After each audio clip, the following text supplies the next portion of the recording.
जीवनापूर येथे साप अंधश्रद्धा आणि विज्ञान या विषयावर स्वाब संस्थेचे मार्गदर्शन कार्यक्रम व वृक्षारोपण.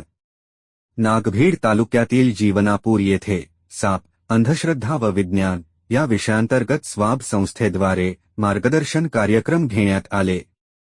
हे कार्यक्रम जिल्हा परिषद शाळेमध्ये घेण्यात आले. या मार्गदर्शन कार्यक्रमात समाजातील अंधश्रद्धा, सापांविषयीच्या अंधश्रद्धा, सर्पदंशाच्या नंतर अंधश्रद्धेतून मृत्यू, त्यापासून वाचण्याची उपाय व विज्ञान आणि कायदा या विषयावर सविस्तर मार्गदर्शन या कार्यक्रमात करण्यात आले.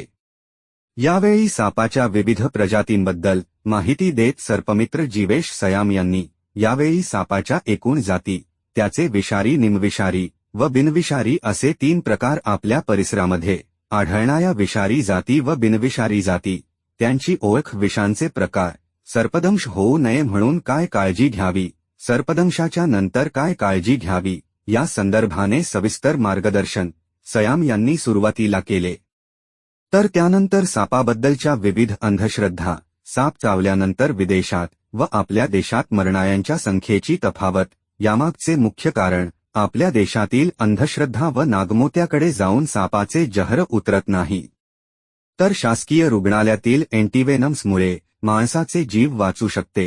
अंधश्रद्धेमुळे जीव गमावू नका असे सांगत त्याकरता लागू होणारे जादूटोणा विरोधक कायद्याबद्दल सविस्तर माहिती व वाघ व त्याचे पर्यावरणातील महत्त्व याबद्दल यश कायरकर यांनी माहिती दिली. यानंतर स्वाब टीमद्वारे जीवनापूरच्या अंगणवाडी परिसरात वृक्षारोपण करण्यात आले.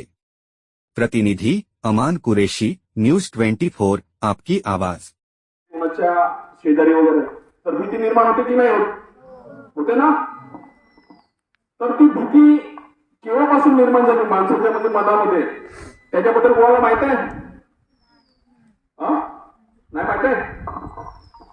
तर याचं आता थोडं उदाहरण देतो मी. तर भीती जर